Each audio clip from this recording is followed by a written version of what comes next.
എനിക്ക് ഇന്ന് അറിയണം, രണ്ടിലൊന്നും എനിക്ക് അറിയണം. അറിഞ്ഞിട്ടേ ഈ ശിശിരന്മാർ ഇവിടെ നിന്ന് പോവുള്ളൂ. അളിയ അളിയ എന്നെ പിടിക്കരുത്, അല്ല. എന്നെ പിടിക്കരുത്. എനിക്ക് രണ്ടിലൊന്നും അറിഞ്ഞിട്ട് ഞാൻ പോവുള്ളൂ. പിടിക്കുന്നില്ല അളിയ എന്താണ് പ്രശ്നം? എന്താണ്? എനിക്കൊരു കാര്യം അറിയണം. ഈ നാട്ടിൽ സർക്കാർ ഉദ്യോഗസ്ഥനാണോ കർഷകനാണോ വിലയുള്ളതെന്ന് എനിക്കിന്ന് അറിയണം. അളിയ എന്താണ് പ്രശ്നം? അല്ല, ഒരു സർക്കാർ ഉദ്യോഗസ്ഥന്റെ ഭാര്യയ്ക്ക് തല്ലാനാണോ ഒരു കർഷകൻ തന്റെ പിള്ളേരെ വളർത്തുന്നതെന്ന് എനിക്കിന്ന് അറിയണം. അല്ല എന്താണ് സംഭവം? എന്താണ് ഇവിടെ കുറെ ഒച്ചയുമ്പോഴൊക്കെ ഉണ്ടായിരുന്നത്? സംഭവം എന്താണ്? ഓ സാർ, ഒന്നും അറിഞ്ഞില്ലായിരുന്നല്ലേ? ഇല്ല. ഒരു സർക്കാർ ഉദ്യോഗസ്ഥന്റെ ഭാര്യയുടെ മുമ്പിൽ ഒരു പാവത്താനെ എടുത്ത് ഇട്ട് കൊടുത്തിട്ട് അവൻ അകത്തുനിന്ന് അവിടെ നിന്ന് മൊബൈൽ തോണ്ടി കളിക്കുന്നു. എന്നിട്ട് നീ ഒന്നും അറിഞ്ഞില്ലല്ലടാ? എടി എന്താണ് പ്രശ്നം? ഈ വീട്ടില് ഇനി ഞാൻ ഒരു നിമിഷം കാലുകുത്തില്ല. അയ്യോ, നല്ല കാര്യം. ഇറങ്ങി പോകുമ്പോഴേ കൊണ്ട് തലേ ചോന്നുകൊണ്ട് വന്നിട്ട് ഒരു കുറെ വൃത്തികെട്ട ചീര അതും കൂടെ എടുത്തോണ്ട് വെക്കോ. പുഴു കടിച്ച ആ ചൊറിഞ്ഞ ചീര അവിടെ ചൊറിയും പിടിച്ചിരിപ്പുണ്ട്. നീ പറഞ്ഞ കേട്ട?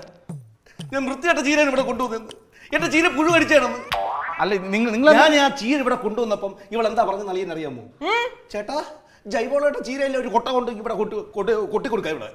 എന്നിട്ട് അവള് പറഞ്ഞ എന്റെ ചീര പുഴു കടിച്ചത്. അല്ല നിങ്ങൾ തമ്മിൽ ഇപ്പൊ എന്താ പ്രശ്നം ഉണ്ടായത്? എന്താ ഉണ്ടായത്? നീ അവളുടെ ചോട എന്തിനാ ഉണ്ടായത്?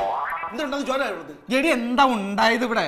എന്റെ നന്ദേട്ടാ, എന്റെ ആമ്പാടിയെ പിള്ളേർ അടിച്ചപ്പോ അവ അമ്പാടിയല്ല, അവ കുമ്പുടിയാണ്.